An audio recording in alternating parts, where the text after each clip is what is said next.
don't see you giving up your land on your houses in a hurry. Funny that. And I bet a white person came up with that chant. How's it going? So, just heading up to Federation Square to celebrate the nation's birthday. Not a protest or a rally, just going to an Australia Day parade to show support for my country. There might be a few communists about, maybe some fools protesting to change the date, but hopefully they'll be somewhere else. Should be a bit of fun.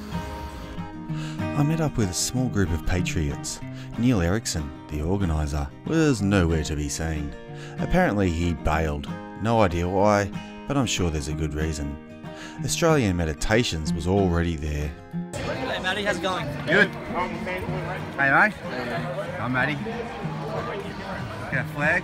It's great. Look at this parade, nice big Australia Day parade. Happy Australia Day.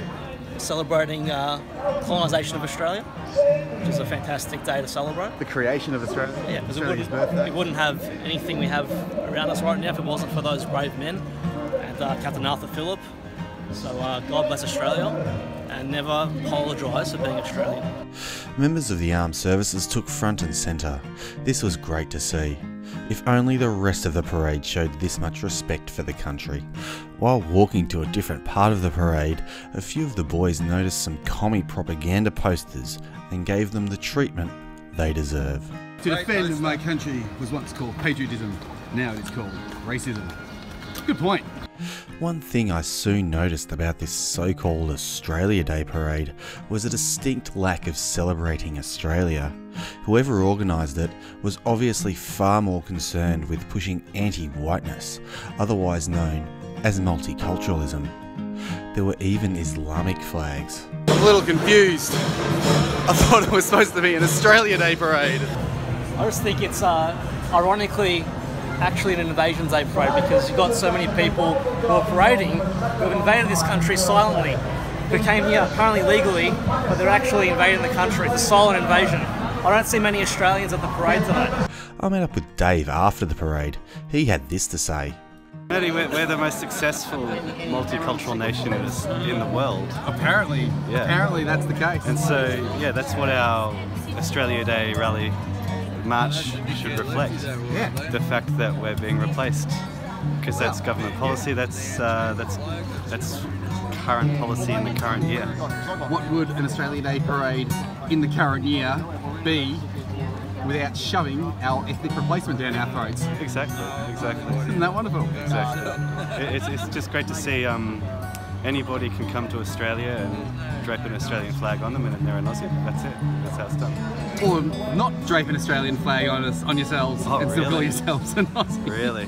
Wow. Yes. Wow. It is one thing that amazes me when you go to a cricket match for Australia versus India and the Australian-Indian fans outnumber the Australian fans about 2 to 1. Yep. And all diversity is our strength. But the thing is, all these Australian Indians are still barracking for India. Yeah, I know. But like, I thought, like they come here and they're Australian. They're not Indian. They're Australian. They're Indian Australian. But I thought they'd be like, oh, like my heart is still a little bit with India, but I'm going to barrack for Australia because I'm Australian now. No. Yeah, that doesn't happen at all. No. I turned up today just in support of mates who would be here. I just find the whole question of trying to force everyone to question their identity and feel guilty over this whole fiasco, it's just bullshit. Everyone's sick of it. I mean, look, most Australians support keeping the date. As far as I'm concerned, we are one with Original Australians and Aboriginals. It's all of us in it together. Just unfortunately, a lot of them have been co-opted by our friends on the left, or Antifa types, sort of communists. Yeah, scummy types, But unfortunately, the ones that sort of are on our side tend not to speak up as much. But I mean, that goes with everything, doesn't it? So people are speaking up a little bit more these days, though, because people are getting sick of the propaganda. You're right. I mean, the more of us that do so and do it publicly, then it's just going to feel make people feel a bit more comfortable to do the same. We heard the Invasion Day protest would march down Swanston Street, so once the White Replacement Parade was over, we got ourselves a good vantage point.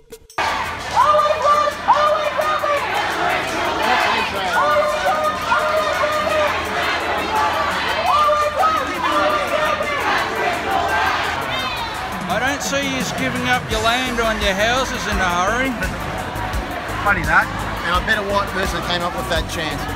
The thing about communists is they are too dumb to stay on the right path, so instead of sticking to the road, they flooded the footpath as well. We ended up surrounded, and it smelled like 3 days without a shower.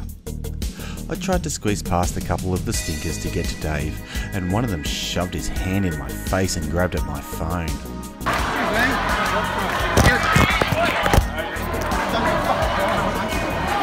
Wait, what? Go away. You've been told to go away. Hey, excuse me. Don't touch me, mate. Don't touch me. I'll do whatever. Don't touch me. He must have thought I was his long-lost dad. Heroes. We should find somebody. Are they handed, guys? Hey? Are they handed? Oh, did they hit you? Yeah. Oh, they're pushing me. A Thai-looking commie chick with a neck tattoo tried to tell us it wasn't okay to film the protest because it was offensive. She asked me to stop filming her and I obliged because it wasn't fair on the camera. The commies kept on marching and repeating their mindless chants like the NPCs they are. Unless they're from Tibet, of course. Dave noted that some of the protesters looked like actual National Socialists. It was funny. They're wearing their black shirts instead of brown shirts. Well, they're black shirts. They've got a black uniform and they've got the red sash. Yeah, it's interesting. Yeah. You could ask them. No. Let's not aggravate the situation. Let's just observe. It's probably a good idea to just observe. I'm here to just observe. I like that flag there. We went to get a look at the parade from a different angle and noticed we had a small Stasi following us around. I asked them to move into the light so I could get a better picture. Thanks guys, appreciate that. There is indeed no pride in genocide. I wonder if you would all agree to stop flooding Western nations with non-white migrants. It's essentially genocide after all. Ah well, I'm sure they'll have no regrets about desecrating our national flag once patriots take our country back. The CFMEU thought they'd show their dislike for the country as well. I wonder if Dickie as Dan Andrews knows about this. I guess this is another one of those don't mention the CFMEU situations, hey Dickies. Just some initial observations. The Invasion Day rally walked past yelling the usual NPC mindless chants. No pride in genocide, etc, etc. There were a few creative little banners there which I thought were relatively interesting. Other than that, there was a lot of people, yet we should all remember that 75% of Australians support keeping the date on the same day, and that's likely to remain the same. I can't see it going down. It might go down in the future, but I get the feeling that the hatred of Australia movement is pretty much at its peak because the momentum is well and truly swinging in the other direction. Could be wrong, who knows. Most of all, I actually feel quite sad for these people because most of them are white, most of them are Australian by ethnicity, and they hate themselves, they hate their own country, they hate their own people. It's just sad, really, really sad. The parade of spoiled, whiny middle-class kids stopped at Flinders Street Station where they made their usual anti-Australia rants, followed by mindless cheers.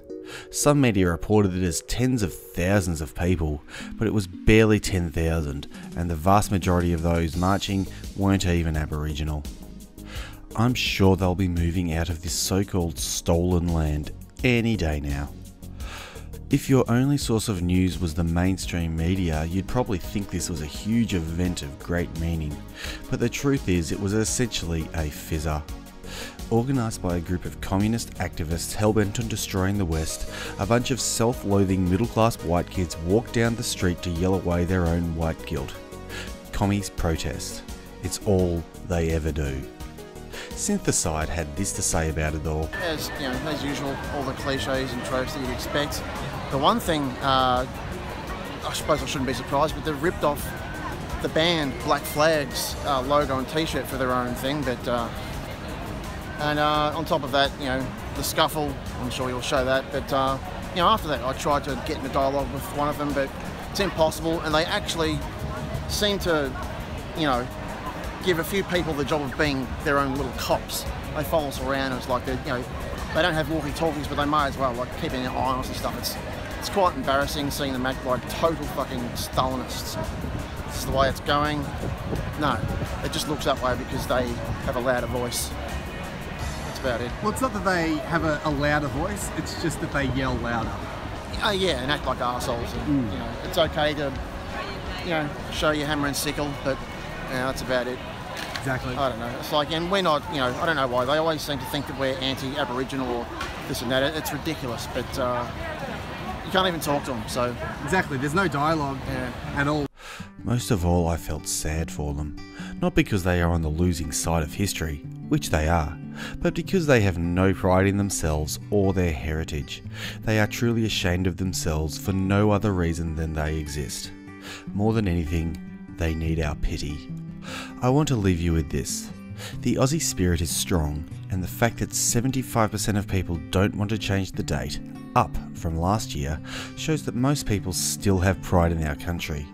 The communists might have the loudest megaphone for now, but that's not going to last much longer.